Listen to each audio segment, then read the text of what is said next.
बात करने जा रहे उस शख्स ने ना ही अपने जीवन का बलिदान दिया और वहाँ से एक छोटी बच्ची गिरने वाली थी। तभी उन्होंने बिना कुछ सोचे समझे विक्रम की लाइफ का टर्निंग पॉइंट आ गया। The best NCC cadet. India और पाकिस्तान आपस में बात करके देश में शांति का माहौल बना रहे थे। टीम में बांट दिया जाता है।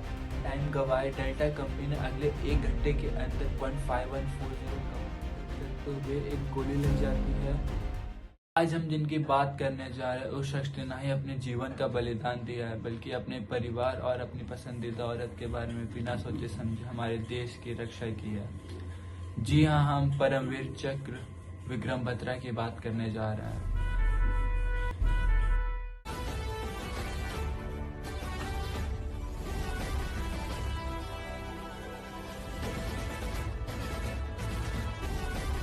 विक्रम का जन्म 1974 में पालमपुर के धुलेरा में हुआ था। हर रात सोने से पहले विक्रम और उनके भाई अपने पापा से कोई ना कोई देशभक्ति कहानी जरूर सुनते थे। बचपन में विक्रम और उनके भाई विशाल दूसरों को परमवीर अवार्ड लेते हुए देखते थे, पर उन्होंने अपने सपने में भी नहीं सोचा था कि वो भी एक दिन ऐसे परमवीर चक्र अवार्ड लेते हुए दिखाई देंगे। और विक्रम का एटीट्यूड और बिहेवियर उनके स्कूल और कॉलेज लाइफ में काफी अलग था। ऐसे ही होता क्या है, विक्रम अपने स्कूल बस से स्कूल जा रहे थे, तभी उन्होंने देखा स्कूल बस का दरवाजा खुला रह गया और वहां से एक छोटी बच्ची गिरने वाली थी।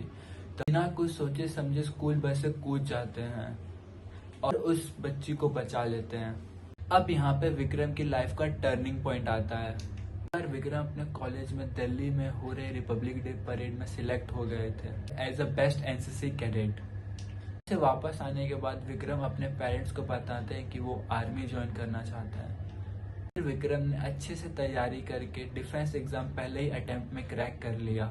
इसके बाद जुलाई 1996 में विक्रम ने आईएमए ज्वाइन किया as officer Jammu and Kashmir Rashtra rifle को। आईएमए यानी इंडियन मिलिट्री एकेडमी। इसे आसानी में समझने के लिए ये समझ लो कि जहाँ पे ऑफिसर को ट्रेन किया जाता है।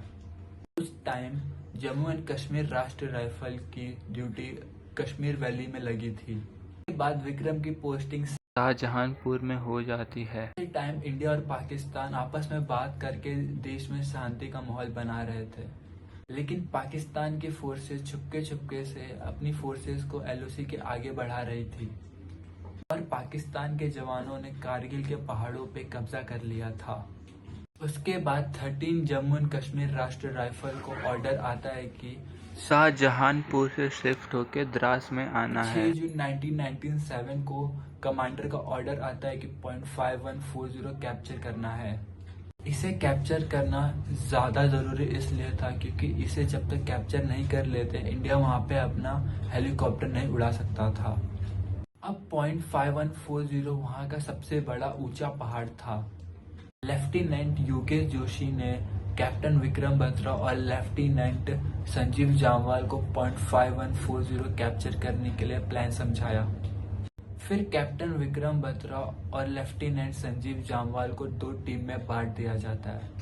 Delta company captain Vikram Batra के अंडर थी और bravo company lieutenant Sanjeev Jamwal के अंडर थी और दोनों कंपनी को खुली छूट दी गई थी और बस एक लिमिटेशन दी गई थी कि दोनों कंपनी को सुबह की पहली लाइट पड़ने से पहले 0.5140 कैप्चर करना था और कवर करने के बाद दोनों कंपनी को अपना सक्सेस सिग्नल रेडियो पे देना था। लेफ्टिनेंट संजीव जामवाल ने कहा उनका सक्सेस सिग्नल ओ ये होगा। कैप्टन विक्रम बत्रा ने कहा उनका सक्सेस सिग्नल होगा ये दिल मांगे मोर। 19 जून 1997 को दोनों कंपनी ने 0.5140 की ओर चढ़ना शुरू किया।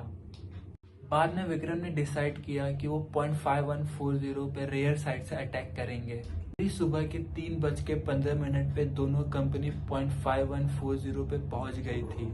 फिर बाद में दोनों कंपनी के कमांडर ने डिसाइड किया कि वो 100 मीटर पहले से ही अटैक करना शुरू कर देंगे। ज्यादा खतरनाक हो सकता था, लेकिन दोनों कमांडर ने ये रिस्क लिया।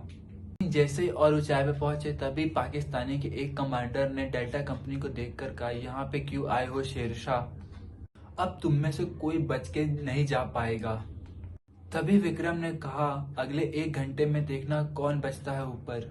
बिना टाइम गवाए डेल्टा कंपनी ने अगले 1 घंटे के अंदर 0.5140 कवर कर लिया और इंडिया का फ्लैग लहराते हुए और जय दुर्गा कह के अपनी जीत का जश्न मनाया। दूसरी तरफ ब्रावो कंपनी ने ओ ये कहकर अपना रेडियो पे सक्सेस सिग्नल दिया और इस मिशन में सबसे खास बात ये थी कि ये सक्सेस बिना कुछ नुकसान के मिली थी।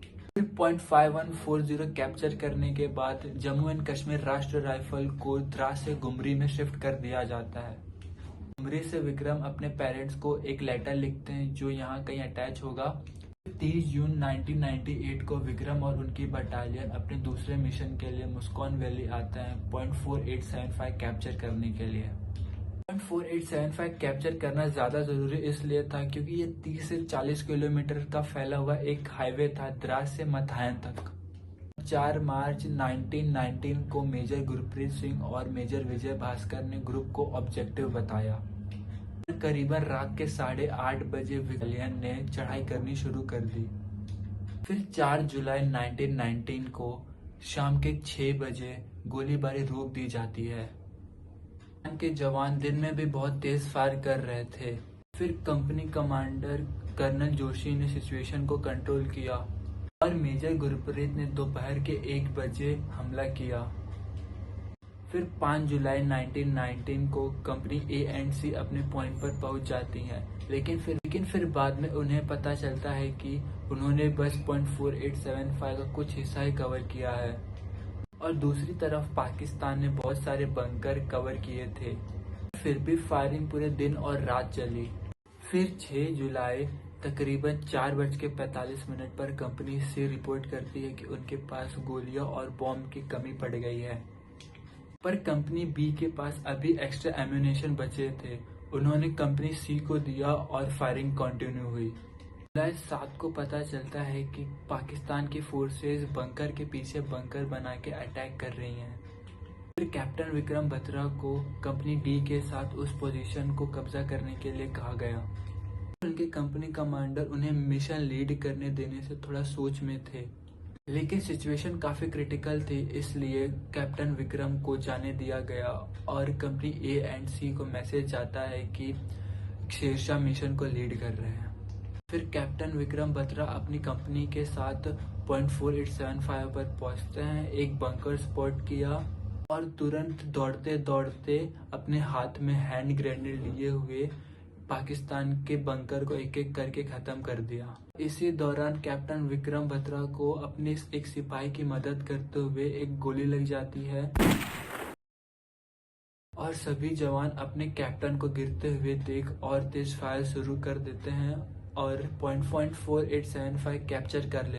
0.4875 तो कैप्चर हो गया था, लेकिन हमारे कैप्टन विक्रम बत्रा शहीद हो चुके थे और उनकी इस जीत पर बहुत ऑफिसर ने सहयोग किया और कैप्टन विक्रम बत्रा की बॉडी उनके घर पालमपुर ले गए। वहां तकरीबन 25,000 से ज्यादा लोग इकट्ठा हुए थे उन्हें श्रद्धांजलि देने के लिए और उनके करीबी ने उनकी भविष्यवाणी को याद किया, या तो तिरंगा लहरा के आऊंगा या तो तिरंगे में लिपट के आऊंगा। तो ये थे हमारे एक देश के जवान की जंग की कहानी। अगर आपको इस वीडियो में कुछ कमी लगी हो या आपको कुछ अच्छा लगा हो, प्लीज कमेंट जरूर करें। मिल जाएंगे आशिक कहीं, पर वतन से हसी सनम नहीं होता। हीरों में सिमट कर सोने से लिपट कर मरते हैं कई, पर तिरंगे से खूबसूरत कफन नहीं होता।